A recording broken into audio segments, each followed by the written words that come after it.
2 रकतें उसने मुकम्मल कर लीं। तीसरी रकत के लिए वो खड़ा हुआ, उसने सूरह फातिहा भी पढ़ ली, सूरह इखलास भी पढ़ ली। अब सूरह इखलास पढ़ने के बाद उसने अपने हाथों को कानों तक बुलंद करके दुआ कुनूत पढ़नी थी, अल्लाहुम्मा इन्ना नस्तईनुका इला आखिरी।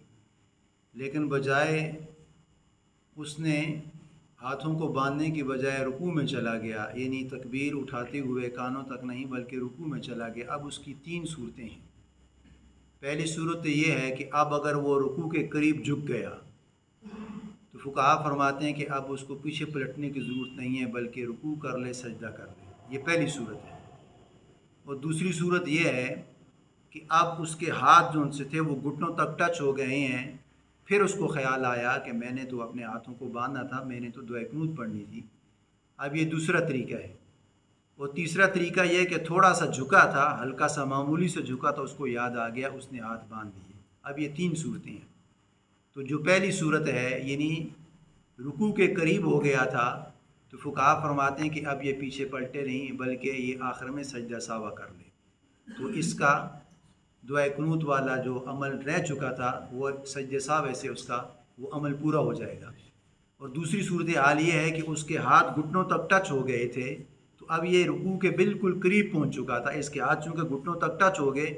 फिर इसको याद आया अब ये दोबारा पलटे ना बल्कि उसी तरह रुकू कर ले, रुकू के बाद सजदा कर ले, तशहद अशहदु अल्ला इलाहा इल्लल्लाह अशहदु अन्ना मुहम्मदन अब्दुहु व रसूलुहु, सलाम फिर के ये सजदा साहब निकाल ले। तो जो इसका रुकन रह चुका था दुआ कुनूत वाला, वो इससे तलाफ़ी उसकी मुकम्मल हो जाएगी। और तीसरा ये है कि अब वो थोड़ा सा झुका था, यानी करीब ही था, लेकिन उसको ख्याल आ गया, थोड़ा सा झुका, उसको याद आ गया कि मैंने तो हाथ बांधने थे, दुआ कुनूत पढ़नी थी। तो फुक़हा फरमाते हैं कि उस वक़्त पलट जाए, दुआ कुनूत मुकम्मल कर ले, इसको आखिर में सजदा साहब करने की ज़रूरत नहीं है। ये 3 सूरत हाल हैं। अब यानी उसके तरीक़ेकार क्या हैं, जो सूरतें हैं। अब यानी हाथों को हमने कहाँ बांधना है, किस तरह हमने बुलंद करना है, किस तरह छोड़ना है। अब तीसरी तकबीर है, यानी उसने तीसरी रकत में सूरह फातिहा पढ़ ली, सूरह इखलास पढ़ ली। अब उसके यूँ हाथ बांधे हुए थे, अल्हम्दुलिल्लाह रब्बिल आलमीन कुल वल्लाहु अहद। अब यूँ उसके हाथ बांधे हुए थे। अब हमने हाथों को तीसरी रकत के लिए या उसके जो हाथ छोड़ के हमने कानों तक बुलंद करने हैं, उसका तरीका क्या है। अब तीसरी रकत में हमने हाथ बांधे हुए हैं और हमने कुल वल्लाहु अहद पढ़ ली है। अब हमने अपने हाथों को छोड़कर कानों तक बुलंद करना है, रफ़ा यदैन, यानी रफ़ा यदैन का मतलब है कि दोनों हाथों को हमने बुलंद करना है। अब हमने हाथों को बुलंद कर कर फिर नाभ के नीचे बांधना है। उसका तरीका यह है कि जिस तरह हमने यूँ हाथ बांधे हुए हैं, कुल वल्लाहु अहद हमारी मुकम्मल हो गई है। जो भी सूरत पढ़ रहे हैं उस सूरत को पाया तकमील तक पहुँचने के बाद यहीं से हमने अल्लाहु अकबर कह के हाथों को बुलंद करके फिर हमने नाभ के नीचे बांधना है। ये तरीका सुन्नत है, इसी के तरीके के मुताबिक नमाज है। लेकिन एक शख्स है, वो नमाज पढ़ रहा है, सूरत उसने मुकम्मल कर ली, अब वो हाथों को बांध रहा है, उसने पहले हाथ छोड़ दिए, हाथ छोड़ के इस तरह कर रहा है, तो ये तरीका दुरुस्त नहीं है। यानी ये तरीका जो पहला है वो ठीक है, हाथ बांधे हुए थे, इसी तरह अल्लाह अकबर कह के हमने हाथों को यानी बुलंद करके फिर यूँ बांध देना है। लेकिन हमने अल्लाह अकबर कहते हुए हाथ को पहले छोड़ दिया, फिर अल्लाह अकबर कह के हाथों को बुलंद कर ली, ये नाजायज़ है।